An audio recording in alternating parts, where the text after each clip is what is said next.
It's very commonly said that the root of most human unhappiness is the sense that one's life has no meaning. This is, I suppose, most frequently said in circles interested in psychotherapy, because the feeling of meaninglessness is often equated with the existence of neurosis. And so many activities into which one is encouraged to enter, philosophies one is encouraged to believe, and religions one is encouraged to join, are commended on the basis of the fact that they give life a meaning. And I think it's very fascinating to think out what this idea itself means, or what it is intended when it's said that life has to have a purpose. I remember so well as a child listening to sermons in church in which the preacher would constantly refer to God's purpose for you and for me, and I could never make out what it was, because when questioned about this, the reverend gentleman seemed to be evasive. What is the purpose of God for the world? We used to sing a hymn, too. God is working his purpose out as year succeeds to year. And the nearest clue one got to it was in the sort of refrain of the hymn.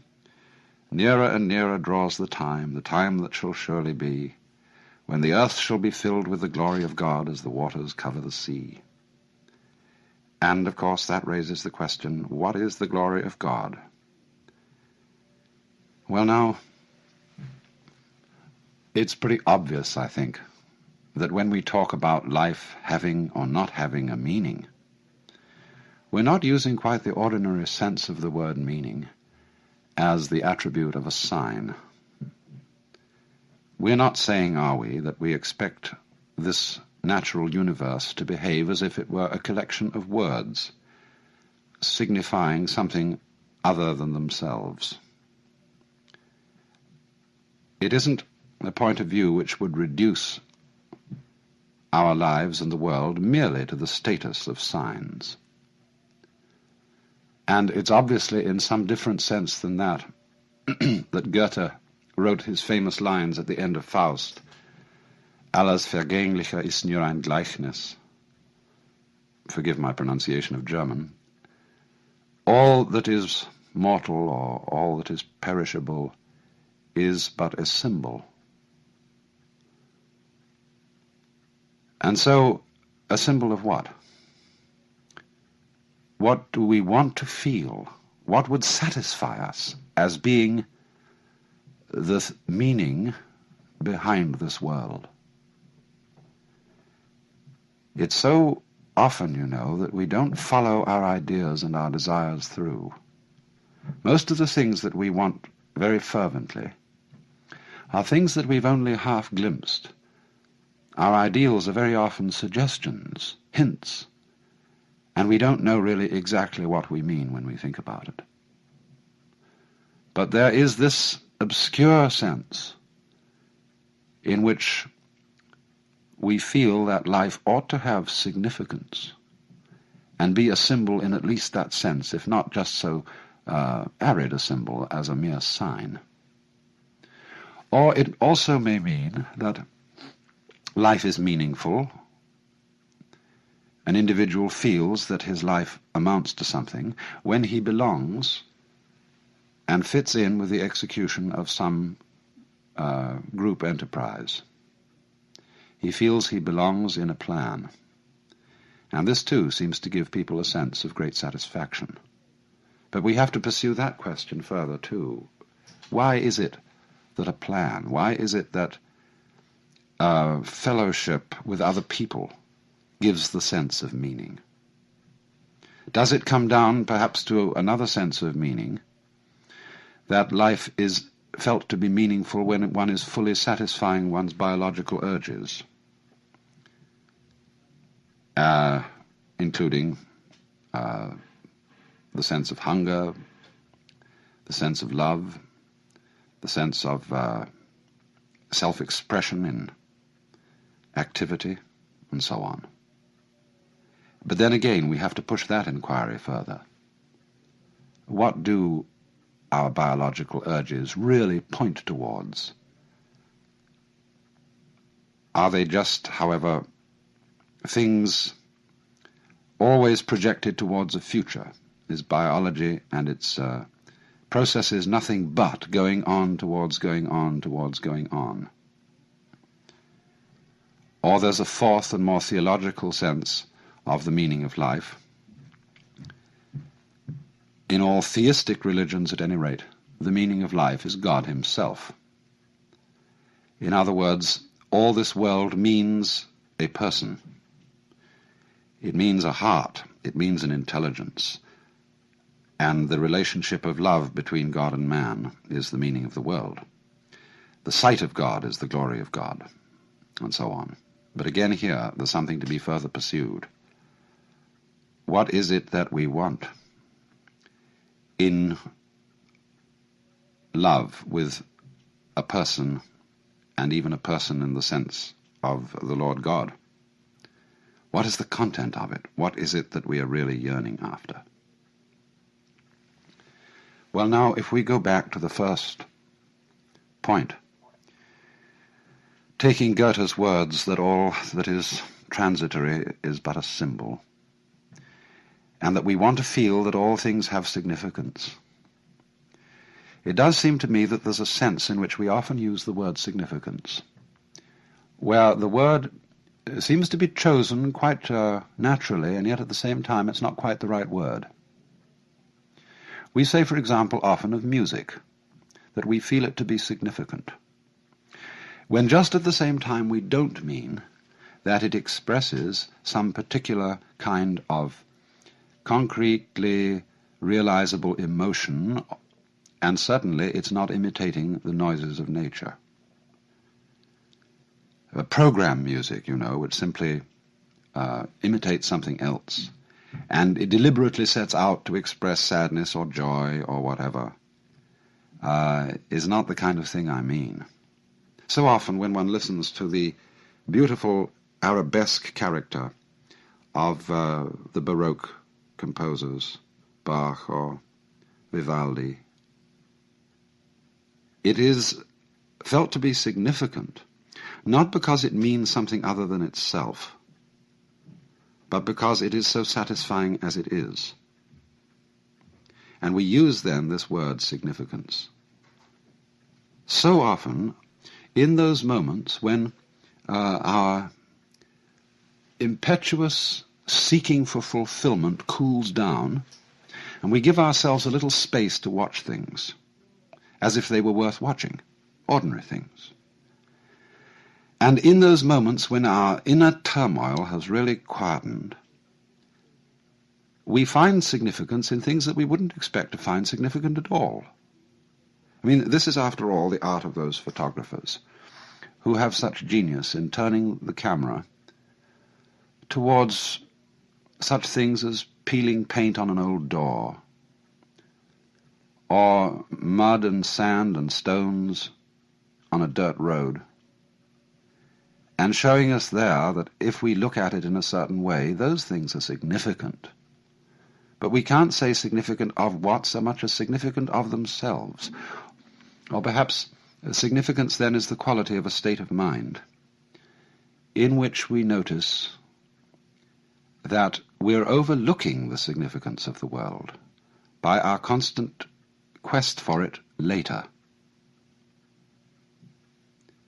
All this language is, of course, quite naturally vague and imprecise, because I think the wrong word is used. And yet not entirely the wrong word, because, as I said, it comes so naturally to us. It was Clive Bell, the great aesthetician, who wanted to say that all the characteristic of art, especially the characteristic of aesthetic success in painting, was the creation of significant form. Again, a very vague, imprecise expression. But it certainly is an attribute, not only of those moments in which we are tranquil inside, but also of moments of deep spiritual experience, of what would be called moksha, or release in Hinduism, or satori in Zen. that in those moments the significance of the world seems to be the world, seems to be what is going on now. And we don't look any further. The scheme of things seems to justify itself at every moment of its unfoldment. I pointed out that this was particularly a characteristic of music. It's also a characteristic of dancing. And in the sensation of belonging with one's fellow men, in the carrying out of some significant pattern of life, which I mentioned as a second sense of the world being meaningful, again, the character of this feeling is, again, something that is fulfilled in itself. To dance is not to be going anywhere. When we dance in the ballroom, we don't have a destination, we're just going round the room. And it's in doing this, it's in executing the pattern, in singing the music with other people, that even though this doesn't point to anything outside itself, we again get the sense of meaning. And this is also obviously the case so often in the satisfaction of the biological urges. Does one live to eat or eat to live? I'm not at all sure about this. I'm sure I very often live to eat, because sitting around a table with people, I don't like eating alone, and enjoying food is absolutely delightful. And we're not thinking when we do this, at least certainly I'm not, that we have to eat because it's good for us, and that we've got to throw something down the hatch, as Henry Miller said, and swallow a dozen vitamins, just because our system needs nourishment. I remember quite recently there was an article in the Consumer Reports about bread, and there had been some correspondence and protests saying that the bread one bought, white bread one buys in the stores, is perfectly inedible and lacking in nutrition, and that it was much better to eat peasant type breads, rough pumpernickel and things of that kind. And the experts replied that our white bread is perfectly full of good nutrients, and there's nothing really the matter with it at all. Well, I felt like saying, it isn't a matter perhaps of the bread being deficient in the essential vitamins. Bread isn't medicine, it's food, and one's complaint against it is that it's bad cookery. It tastes of nothing. And we do tend, don't we, to look upon food so often for what it will do for us rather than the delight of eating it. But if the satisfaction of biological urges is to mean anything, surely the point of these urges is not the fatuous one of mere survival, of, we might say, the point of the individual is simply that he contributes to the welfare of the race. And the point of the race is that it reproduces itself, to reproduce itself, to reproduce itself, and keep going. And that isn't really a point at all. That's just fatuous. Surely the race keeps going because going is great, because it's fun. And if it isn't, and never will be, then there's no point, obviously, in going. I mean, looking at it from the most hedonistic standpoint. But then when we come to the question, what is fun? What is the joy of it? Again, we come down to something that can't very well be explained in the ordinary language of meaning, of leading to something else. And this, I think, becomes preeminently true if we think of it in theological language, that the meaning of life is God. In any of the theistic religions, what is God doing? What is the meaning of God? Why does he create the universe? What is the content of the love of God for his creation? Well, there's the frank answer of the Hindus that the Godhead manifests the world because of lila, which is the Sanskrit word for play. And this is likewise said in the Hebrew scriptures, or the Christian Old Testament, in the book of Proverbs, where there is a marvelous speech by the divine wisdom, Sophia, which, in describing the function of the divine wisdom in the creation of the world, in other words, is a manifestation of the wisdom of God, wisdom uses the phrase that in producing men and animals and all the creatures of the earth, wisdom is playing. And it was the delight of wisdom to play before the presence of God. And when it is likewise said in the scriptures that the Lord God created the world for his pleasure, this again means, in a sense, for play. And certainly this seems to be what the angels in heaven are doing according to the traditional symbolic descriptions of heaven. They are ringed around the presence of the Almighty, calling out, Alleluia, Alleluia, Alleluia, through all eternity. Well, Alleluia may have meant something originally, but as it's used now, it doesn't mean anything except, well, in our own slang, whoopee. It's an exclamation of nonsensical delight. And it was Dante in the Paradiso who described the song of the angels as the laughter of the universe. And this sense of nonsense as the theme of the divine activity comes out also very strongly in the book of Job. I always think that the book of Job is the most profound book in the whole Bible, Old Testament and New Testament. Because here is the problem of the man, the righteous man, who has suffered. And all his friends try to rationalize it and say, well, you must have suffered because you really had a secret sin after all and deserve the punishment of God, or because rationalize it somehow. And when they've had their say, the Lord God appears on the scene and says, who is this that darkeneth counsel with words without knowledge? And then proceeds to ask Job and his friends a series of absolutely unanswerable conundrums, pointing out all the apparent irrationality and nonsense of his creation. Why, for example, he said, do I send rain upon the desert where no man is? Most commentators on the book of Job end with the remark that, well, this poses the problem of suffering and the problem of evil, but doesn't really answer it. And yet in the end himself, Job seems to be satisfied.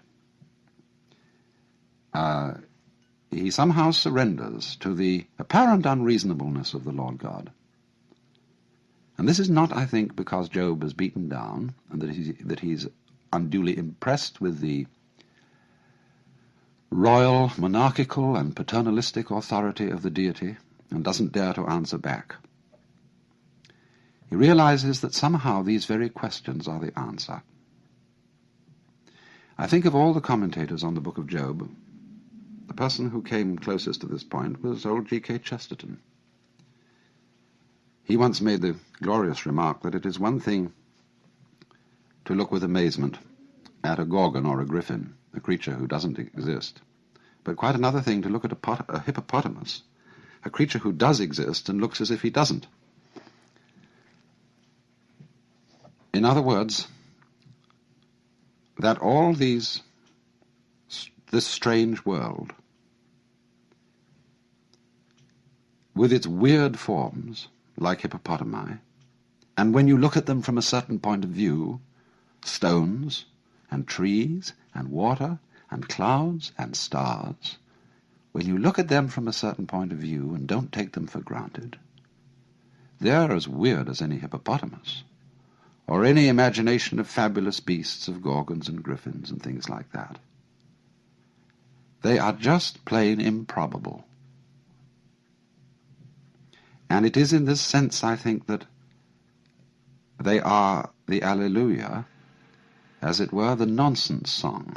Why do we love nonsense? Why do we love Lewis Carroll with his "'Twas brillig and the slithy toves did gyre and gimble in the wabe, all mimsy were the borogroves and the momraths outgrabe"? Why is it that all those old English songs are full of Fal-de-riddle Ido and Hey Nonny Nonny and all those babbling choruses? Why is it that when we get hep with jazz, we just go booty booty boopty boo and so on and enjoy ourselves swinging it? It is this participation in the essential, glorious nonsense that is at the heart of the world, that isn't going anywhere, that is a dance. But it seems that only in moments of unusual insight and illumination that we get the point of this, and find that thus the true meaning of life is no meaning, that its purpose is no purpose, and that its sense is nonsense. But still we want to use about it the word significant. Significant nonsense? Yes, nonsense that is not just chaos, that is not just blathering balderdash, but that has in it rhythm, fascinating complexity, a kind of artistry. It is in this kind of meaninglessness that we get the profoundest meaning.